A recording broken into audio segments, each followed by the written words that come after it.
Jay, she watches us every night. We appreciate your support, and that's going to do it for us here in the North. I'm Shalia Rule. And I'm Jay Philippe. Thanks so much for tuning in. Here's a live look at the Bahamas tonight, coming your way next. ZNS News is brought to you by the new BTC. Fiber is here. Faster, stronger, more reliable. Together, we are unstoppable. Switch today. Coming up on the broadcast this Tuesday night, renewed calls for electoral reforms as the Golden Isles by-election nears. Hear what the head of one watchdog agency feels needs to happen next. A young girl tries to end her own life. The details of this latest suicide attempt on the way. And rendering assistance. BPL crews head to Jamaica to assist that island still reeling from monster storm Melissa. Those stories plus the day's other news this late night, Tuesday, November 11th, 2025.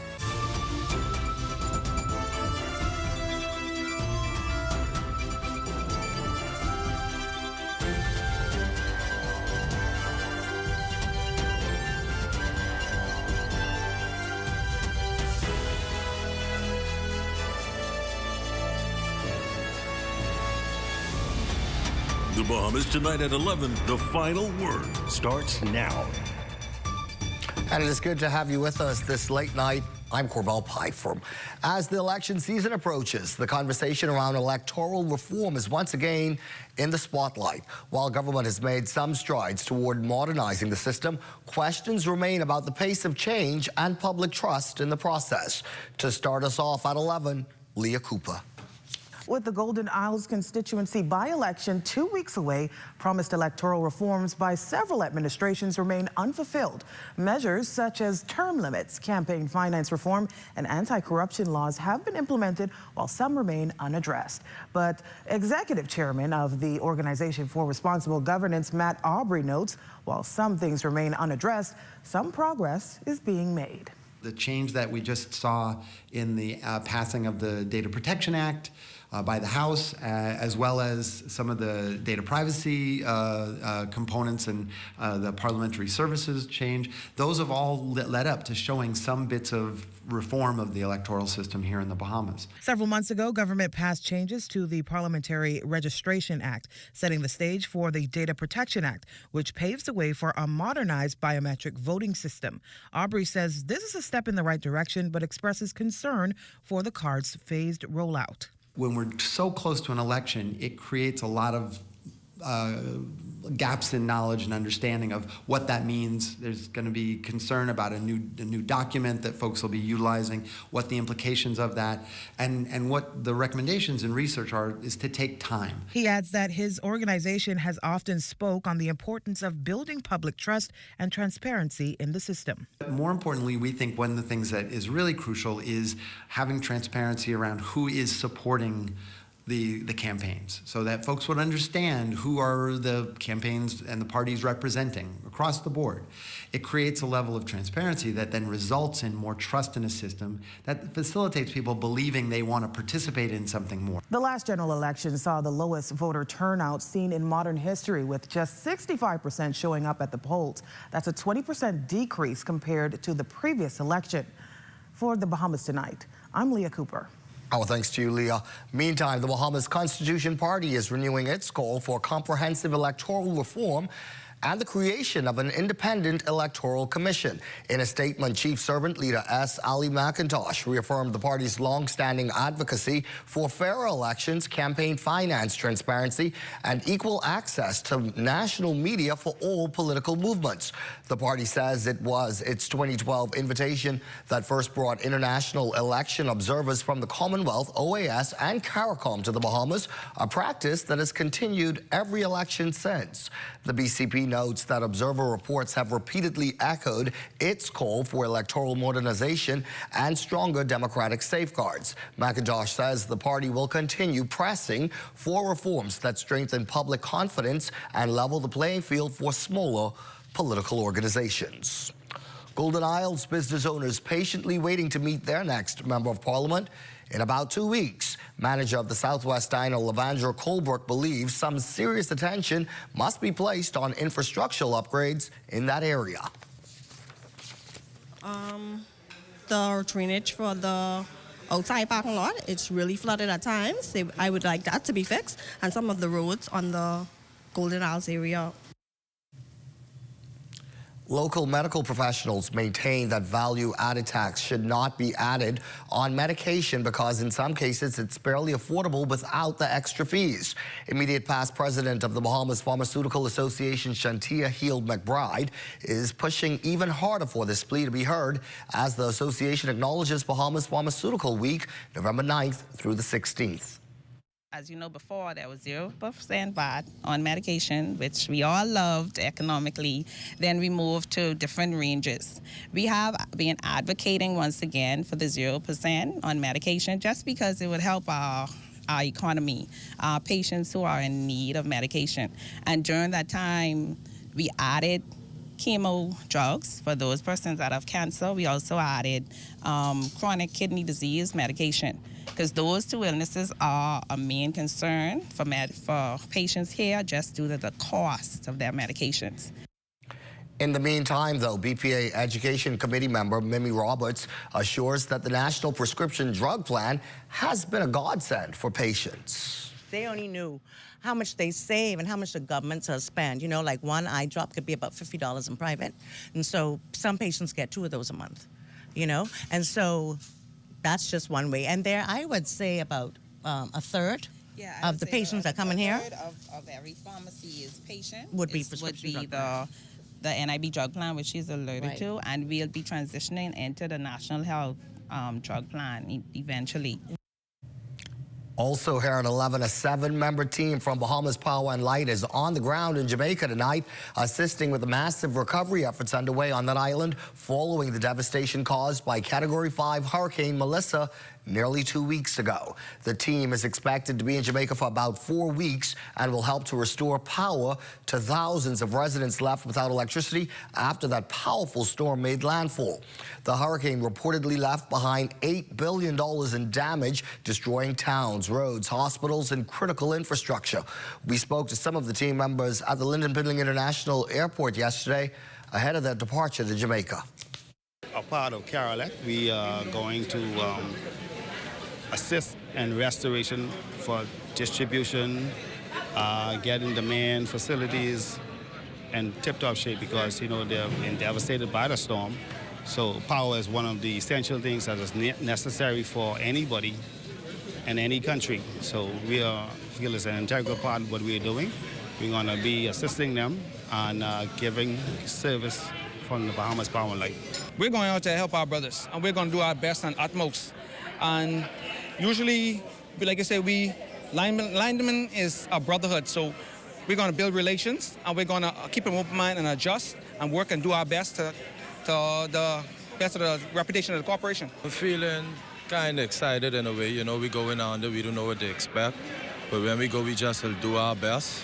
I put our best foot forward. This is my first trip, so I'm a bit nervous, but I have a dependable team who I really can rely on. So to that facet, I'm very confident that we are able to represent the Bahamas to the best of our abilities.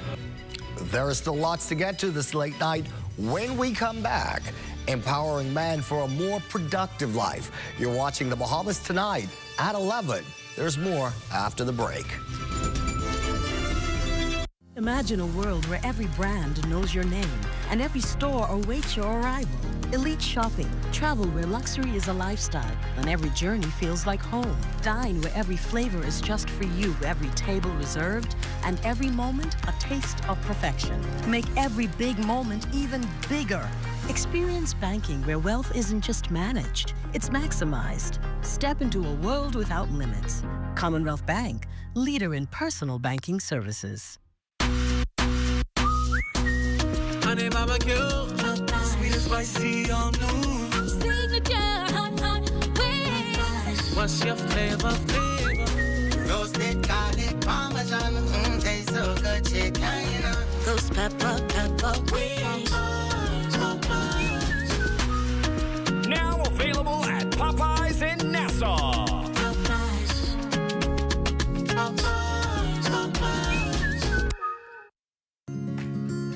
Our company have a simple philosophy, open hands. What do open hands mean? If you keep your hands closed, nothing comes in, nothing goes out.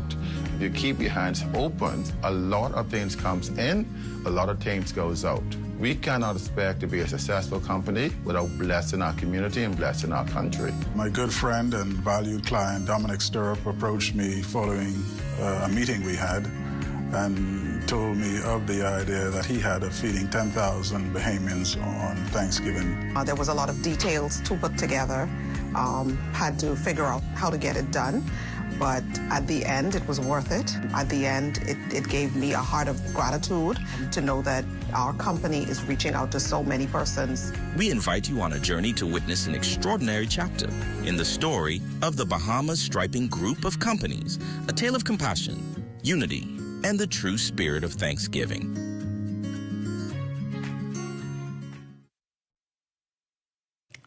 Now to some other news this late night. The Utilities Regulation and Competition Authority, or URCA, has launched a second public consultation on how satellite-based communications will be regulated in this country. URCA officials say the updated framework will cover licensing, spectrum use, and new services such as direct-to-device connectivity, Internet of Things technology, and disaster management support, as well as data protection and lawful access. Stakeholders have until January 13th of next year to submit written comments by email. URCA will then publish its final decision and next steps for implementing the satellite regulatory framework. In crime news here at 11, a teenage girl allegedly tried to end her life by ingesting a quantity of medication at a home in Pinewood Gardens yesterday. Police report that the young victim was taken to hospital for medical assistance and further evaluation. At last report, she was listed in stable condition. An investigation into this alleged suicide matter continues. Also, police arresting 3 men after seizing 2 illegal firearms in separate incidents yesterday. It was around 12:30 in the afternoon when officers assisted by the Canine Support Unit executed a search warrant at a business on Boyd Road, uncovering a loaded weapon and arresting a 24-year-old man. Then around 7 last night, officers on Operation Black Scorpion Patrol saw a man run into a building on Market Street. A search turned up another gun with ammunition. The 2 men, both 36 years old, were taken into custody. As a part of activities commemorating International Men's Month, the Atlantis Men's Empowerment Network recently assembled more than 500 men for a powerful seminar featuring entrepreneur Sebastian and a panel discussion titled Money Talks. The event also saw industry leaders Edison Sumner, Danny Lowe, and Robert Cox of the Mortgage Corporation. Executive Director of People's Communication and Culture, Brandon Major, reminded attendees that the seminar was more than just a one-day event, but rather it was the beginning of a larger movement aimed at empowering men to confront real issues head-on. I believe this is the start to effectiveness. Everything is a seed that you plant, but there's a lot more work to do. So this is just the start of the seminar. We're going to have breakout sessions where we do breakout sessions, smaller sessions around insurance, smaller session around, relationships, because we have a lot to deal with as men. We deal with relationships with women, we deal with parenting, we deal with career, we deal with money issues, we deal with violence, we deal with all sorts of issues. So I believe that this is just the start. When it came to entrepreneurship and leadership, keynote speaker Sebastian encouraged building successful teams and managing stress in business. My always advice is hire slow, fire fast. Surround yourself with good talent. They don't have to be the most educated, they don't have to be the most experienced, they just need to show up, be hardworking, believe in your vision and what you're doing, and then take some of the bandwidth off of you. No one man is an army. And, in life, as business owners, you have to focus on 2 things. The things that you're not good at, you delegate, and the things that you don't like to do, you also delegate. So to handle the stress that comes within business starts with delegation and adding the team incrementally and consistent with what your budget could afford. The Bahamas tonight at 11 turns to sports next. Let's toss it over to Almajon with a preview. The best of the best regatta set to sail away. Details of that story and more coming up in sports. Imagine a Bahamas where the lights stay on, bills are less expensive, and our energy is cleaner. Guess what? We may be closer to that future than we think. The country is stepping into a new energy era with LNG, liquefied natural gas, a fuel that is more reliable and better for the environment.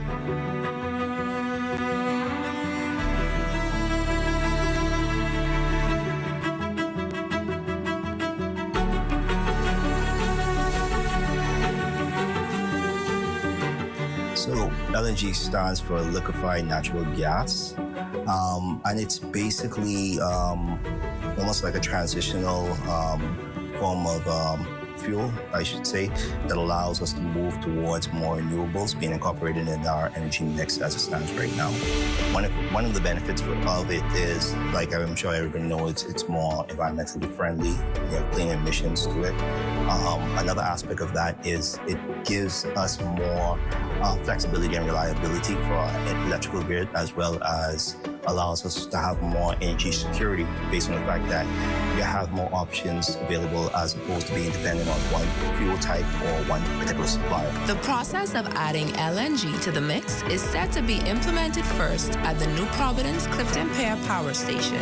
This initiative will positively and meaningfully foster greater and sustainable economic growth in a way that dramatically increases opportunity for all. As LNG enters the picture, the Bahamas moves closer to a future powered by innovation, efficiency, and sustainability, lighting the path toward a stronger, brighter nation.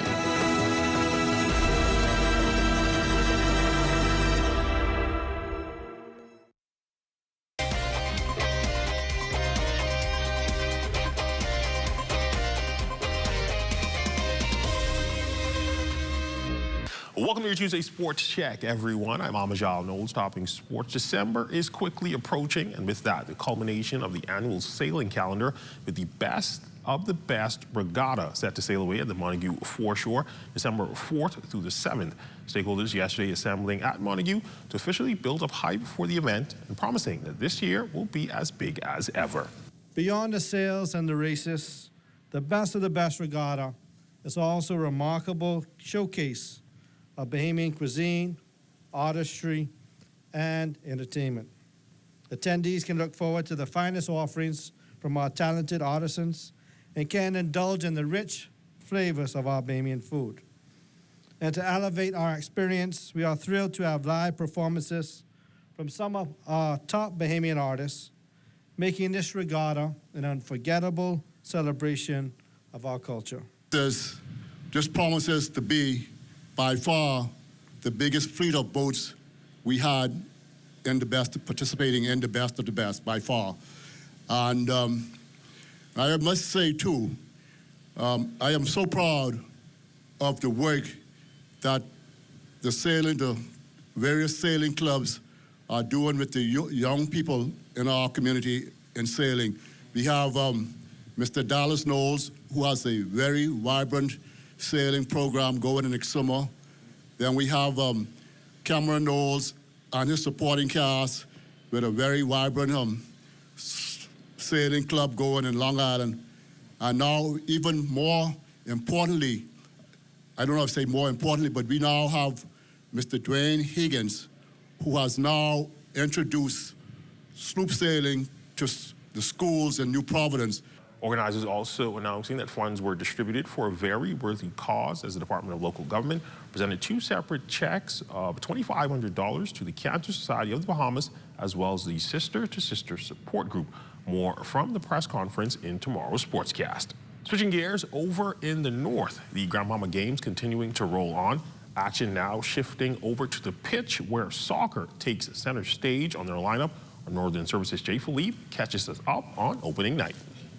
It's the second week of the Grand Bahama Games, and it's in full swing this time with soccer at the YMCA. In the opening match, ladies play team Marco City took down West Grand Bahama 7-0.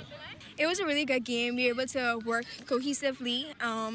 We had really great communication, and we were able to do a really great job, and we were able to show that portraying our score 7-0. Now, in the other women's game, Central Grand Bahama got the win against Pine Ridge 4-0. On the men's side, Marco City defeated West Grand Bahama 1-0, while Central Grand Bahama took down Pine Ridge 3-0. Coach Mary Knowles is the coordinator for soccer for the Grand Bahama Games, and she's excited about the competition. Friday next week, we'll wrap up with the finals. It's round robin, and then we do third and fourth place will play for the third place, and then first and second for championship. And that'll be not this week Friday, next week Friday, 6 and 7 o'clock. The Grand Bahama Sports Council continues to play a pivotal role with the execution of the games. We know that the Bahamas Games is coming up next year, and we definitely will not have an issue of having teams for all of the sports. The events, pretty much all of the team captains and the athletes and the fans that are coming out tonight. It's kind of cold, it's chilly. We have a cold front coming through, and it's cold tonight, but persons are still already supporting. So once again, it's good to see that we have the Grand Bahama Games being returned to Grand Bahama. Now, soccer action will continue on Wednesday and Thursday with soccer. Reporting from the YMCA at this year's Grand Bahama Games, I'm Jay Philippe, ZNS Total Sports. Back here in the capital, the BAISS Boys Baseball Championships getting underway last night at the Andre Rogers National Baseball Stadium. And junior boys at St. Anne's Blue Waves making it look pretty easy as they would hop out and take a 1-0 series lead over the Queens College Comets, cruising to a 10-4 victory. And senior boys, the showdown between SAC and QC would be stopped in the third, with Mother Nature taking the top billing in that one as the game would end due to rain. QC led 4-1 prior to the stoppage. The game's set to resume on Wednesday, as well as Game 2 of the Junior Boys Championship Series. Still on baseball over the weekend, Bayman baseball superstar Jazz Chisholm Jr. added some more hardware to his mantle, earning his first Silver Slugger Award. Chisholm Jr. joined an exclusive list of Yankee second basemen to win the award, including Robinson Cano, DJ LeMahieu, Willie Randolph, and Alfonso Soriano. Local media recently catching up with Jazz's agent, Mike Rodriguez, who spoke about the significance of the accomplishment. You know, great question. Winning a Silver Slugger is such an honor, being that, you know, he was the best player at his position in the American League of all of Major League Baseball. To accomplish what he's accomplished with the numbers that he put up this year, you know, 30-30 being on the IL for a month is just amazing. And then being the first Bahamian to win that award, you know, is just another feather that he puts in his cap as far as accomplishments. And that's been a look at your sports on this Tuesday. I'm Amajal Knowles, signing out until tomorrow.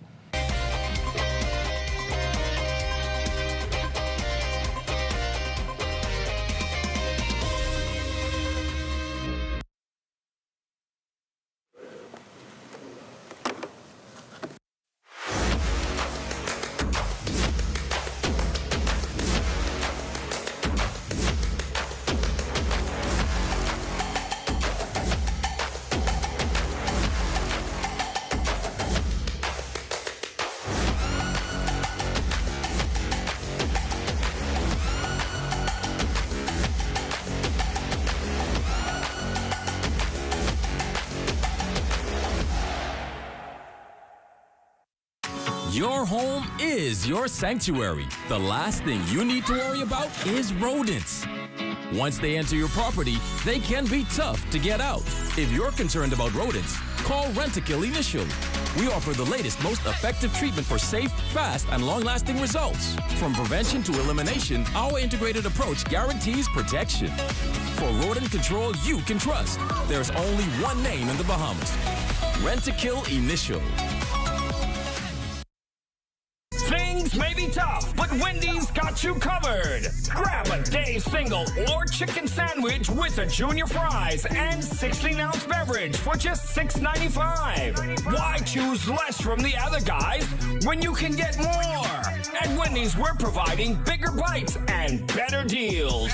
So purchase your Tings Tough Value Meal today. Now available at all locations, excluding the airport and food truck. Well, I always follow Basil's leads, hence the sweater tonight. Basil by 11:30, though, I'm told we'll need even more layers. Absolutely, Carvel. Very chilly night, but in the tropics, we have very little things happening there, and hence over the next 7 days, we don't anticipate any development taking place over the next 7 days. But as we look at our live weather radar, dry conditions throughout the Bahamas, save for a little bit of showers in the southeastern parts of the country, just to the southwest of Inagua there, and that is slowly drifting towards the south and east. Now, temperatures around the islands, very chilly up in the north.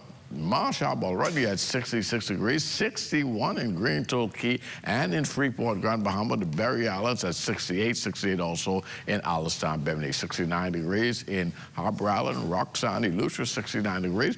A little warmer in Alistown, Cat Island at 72. Black Point, Exuma, 71. Kemp Space, St. Andrews, 71. 70 degrees in Fresh Creek, Central Andrews. Then we pick up a 75 in Georgetown, Exuma.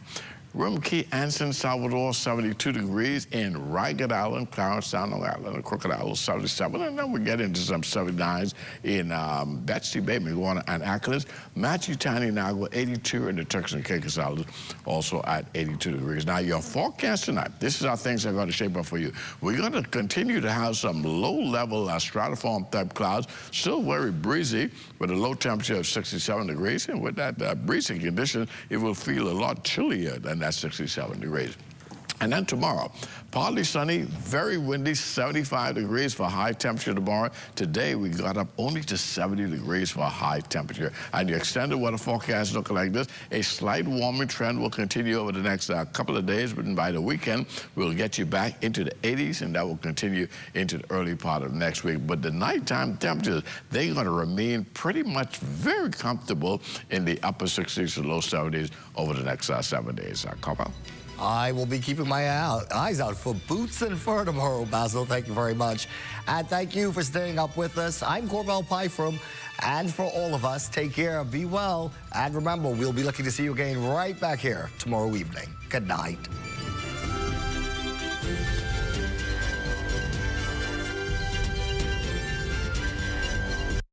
At Government House, I'm Regis Cartwright. This is ZNS.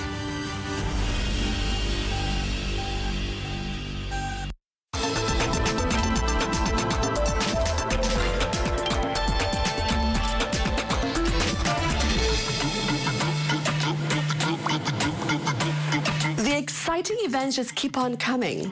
We're talking about everything from tourism to cuisine to sport and ancient festivals. Hello, everyone.